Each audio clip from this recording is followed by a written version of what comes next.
Honey, Yes? we need to have a talk About what? about school. School? Yes, they've given us 3 options this year. Face-to-face learning, distance learning, or Bum bum bum! Homeschool! What are we gonna do? I don't know. I can't send our kids to school. And distance learning didn't turn out so well last year. That leaves homeschool. I don't know if I can do it. I'm sure you'll do fine. Does this sound familiar? Keep watching.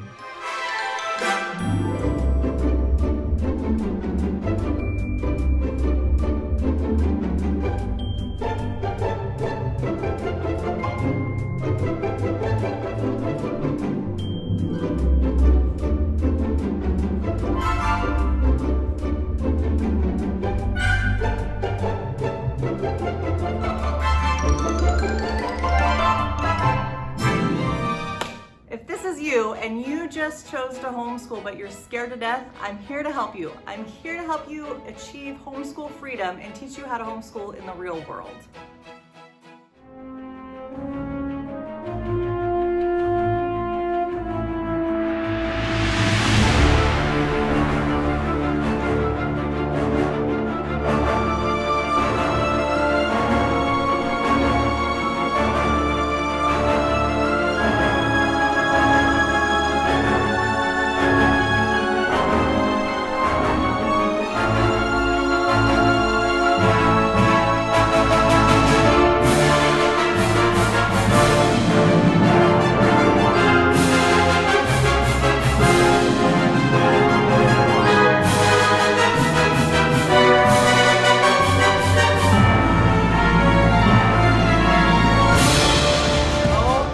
Goodness. Do you think that's how your homeschool day is going to go? I know a ton of people are worried about that. They tell me all the time, my kids won't listen to me. How am I going to homeschool them? I promise you, it doesn't have to be that way. Before we get into that, let me tell you a little bit about myself. I have been homeschooling for 19 years. My kids have never been to school. Isn't that crazy? I've graduated 3 of them already. None of them have gone to college yet, and that's okay. First, we have Matthew. Matthew is our artist. The thing about artists, there's a reason that they're called starving artists. He started animation school once upon a time, decided it wasn't for him, and so now he's trying to figure out exactly what he wants to do. Next we have Dylan. Dylan is our dreamer. Dylan has a million things that he wants to do with his life. He just isn't sure how to achieve that yet.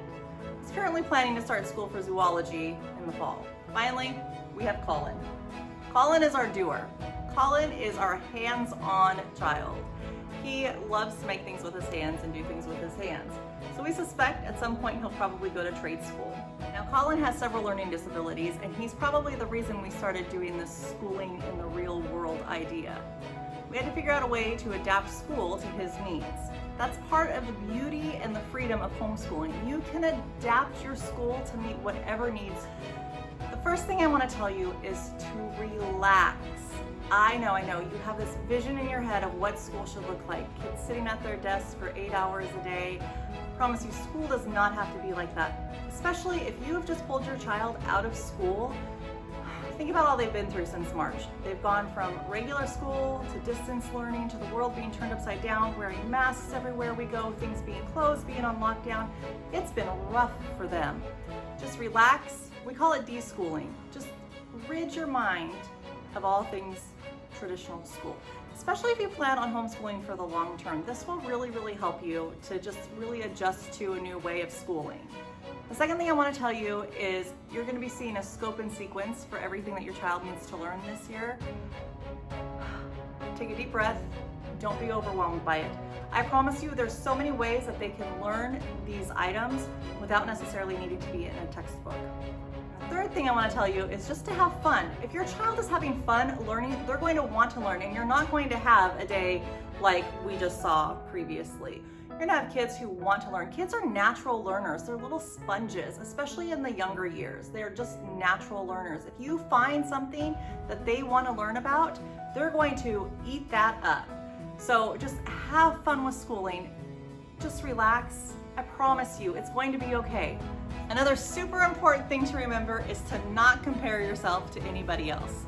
I know, it's so easy to see Franny on Facebook posting her amazing homeschool room, to see Susie down the street going on all kinds of field trips, doing all kinds of things. You don't need to do that. You do the best that you can do. So what can homeschooling in the real world, or homeschool freedom as I like to call it, look like? Let's go see. Hey guys, what are you doing? Playing tracking. Playing trekking. Yep, they're just playing a board game that's also teaching them geography. You can use so many board games to help with learning. So we have tons of games. I'm sure you probably do too. Everybody has a game closet. Now, we specifically have things like this, Ticket to Ride, specifically to teach them different things about geography. But you can use anything like I Found It. That's great hand-eye coordination. Battleship, that's strategy. Egged On, that's just good fun. Perfection. Perfection is one of my favorites because that's excellent hand-eye coordination. All these things that seem like they've just been taking up room in your game closet, you can incorporate them into your schooling. Stare, it's a game of memorization. Monopoly is my least favorite game ever, but my kids like it and it helps them with money. So you see, anything can be used.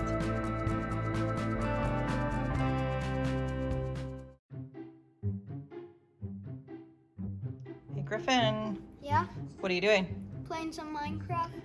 Oh, don't you mean you're working on some math, some geometry, maybe some history, survival skills? Yeah. Is it fun? Mm-hmm. Minecraft can be used for so much. There are even entire Facebook groups dedicated to homeschooling with Minecraft. They learn things like math, they learn geometry. My best friend has her children build landmarks, but first they have to research those landmarks before they can build them. Minecraft is a valuable, valuable tool to use in your homeschooling. But you don't have to. We have more ideas. Angelica! Eliza! And Peggy. Sisters! Peggy. History. Use the resources that you have. My kids are so into American history right now just because of Hamilton. Hey, Lily. What? What are you doing? Swimming. Swimming? Don't you mean you're doing PE? What is that? Yep, see, she doesn't even know. Anything, any type of physical activity can be used as your PE. Emily, Yes. what are you doing? Making chocolate chip cookies. Making cookies. How many batches are you doing? 2.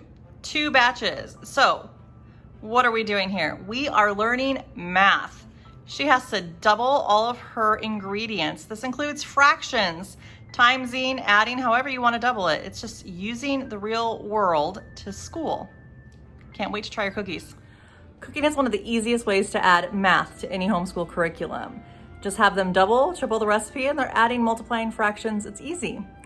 We also build on that by assigning our kids dinner one night, where they have to come up with a recipe. They have to write down everything that they need for that recipe, and we'll give them a budget. We'll take them to the store, and they have to find all the ingredients that they need for their recipe, figure out if it fits into their budget, and if it doesn't, they have to come up with substitutes and figure out how to work within that budget, and then they come home and cook their meal. They have now done budgeting, they've done economics, they've done adding, they've done multiplication, they've done a whole host of things, not to mention learning how to live in real life.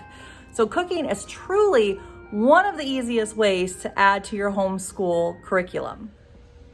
So you see, it's very simple to use the things that you already have at your home to supplement your homeschooling and to create some real world schooling, some homeschool freedom. Use everything available to you. If you have a museum, a lot of museums will sometimes offer discounts to homeschoolers. Sometimes they have free visit days. Go on those days. Use those and then go from what you're learning there and do a lesson on that. So for example, this year we bought SeaWorld passes. So this school year coming up, we are going to be focusing on a whole lot of marine biology. We plan to learn about marine life and then just little nuggets. So for example, we'll learn about starfish, okay? We're just gonna do a whole bunch of studying about starfish, all that we can learn about starfish. And then we're gonna go to SeaWorld and we're gonna see how many starfish we can find. We're going to see them in real life. Now I realize not everybody has SeaWorld, but that's what I said, use like your museums, libraries. Libraries are an invaluable resource for homeschoolers. All right, let's look at the books that we use. Right, so Lily is joining me here for the part of the video you might have been waiting for. The question I get asked all the time is, what curriculum do you use? Well, by now you should know that we don't use a set curriculum. We take books from here and there and use what works for us. We have tried many curriculums over the years. My bank account and Matt can attest to that. So I'm just gonna give you a little bit of an overview of what we're going to be using this year. This is in no way an exhaustive list of what we're going to be doing, but just because I know some people are curious, we're gonna go ahead and do it. All right, so as a preface, we are a Christian family. The curriculums that we choose are always Christian-based. There are many secular curriculums out there if that's what you're interested in. We are Christian, so we use Christian curriculum for the most part. So just putting that out there. First thing that we'll be doing every morning is reading out of our Jesus Calling book. I will be reading out of this little devotional book to Emily and Natalie every day, and we'll discuss that and have a little bit of Bible time. From there, Emily is going to take over and she's going to read to Lily and Griffin out of a little bit of a younger devotional book. Now you may be thinking, why, Becky, are you so lazy? Why can't you read to your own small children?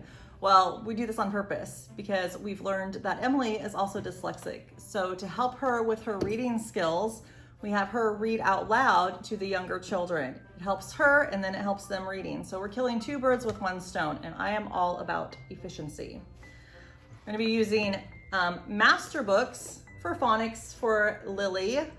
We haven't ever used master books before, but I ordered it because I really like that it has it brings it all to life. So you have a whole lesson about how this pertains to life.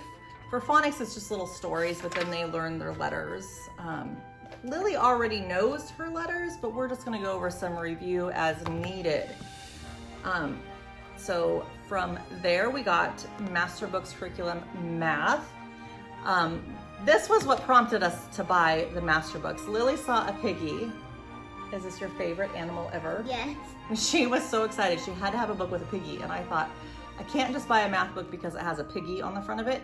But once I started looking into it, this is the one that really, so you go through, it tells you a story. This story talks about how math is used in real life. Remember that real world schooling? So we're learning about all these things in real life, and then we have a short little math lesson, and it puts it all together because math is so much more than just these abstract numbers. We're teaching our small kids how to add, for instance. It's easier, instead of saying, what's 2 plus 2? We usually say, I have 2 apples and you have 2 apples. And if we put them together, how many apples do we have? 1, 2, 3, 4. 4. So we don't usually just throw numbers up there. So I really am looking forward to these math books because I love the thought of using it in real world. So Emily is going to be using Math UC. Math UC is a really great curriculum because it comes with a DVD of a teacher teaching your children how to do math. I don't know about you, but math is not my strong suit. And at some point here, pre-algebra, where is it? Pre-algebra, it's not my thing. So I enjoy being able to have another teacher essentially teach my children. For language arts, for Griffin and Natalie, we're going to be doing some more master books. It's the same idea. They give you a story about the real world, and then you have your language arts lessons involved with it. I'm gonna be throwing in history because my kids are so excited about Hamilton. And we haven't really done with the younger four a really good American history. So we got America's story. That should be good because they're really interested in this right now. All right, and then finally, the last thing that we're gonna be incorporating is our marine biology. So we have swimming creatures of the fifth day. That's going to be the basis for our marine biology. And like I said, we're going to be using SeaWorld with this. Now, this is a lot. We have a lot of days where we don't have time to get through the bulk of this. So we're going to be incorporating unit studies. I have purchased this Oceans unit study. What a surprise, right? Oceans. This has everything that a unit study, if you don't know, has everything. It has math, it has English, it has history, it has everything. You could do a whole entire school year just using unit studies and you wouldn't need any of this. We're going to use this. This is a 4-week unit study. It will probably stretch us out probably most of the year because we're just going to use it intermittently. When we don't really have time to cover everything else, we will throw this in. It'll be a little bit quicker and then we'll be able to move on with our day. So that's just a really, really quick overview of some of the school books that we are using. Like I said, I'll link them all in the description. Totally not even necessary if you just want to do real world schooling.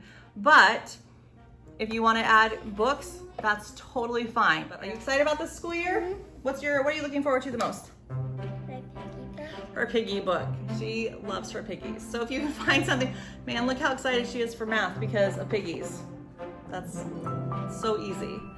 So anyway, I hope this video helped you. Remember, you can do this. If you need any help whatsoever, let me know. I'm here for you. Even if you don't know me or I don't know you, I'm still here for you. Just let me know anytime. Anytime, comment on any of our videos. Hey Becky, I don't know what to do about this. Help me. And I am so happy to help you. So with that in mind, I hope you all have a wonderful and blessed homeschool year and that you make it the best year ever and you have fun learning with your kids.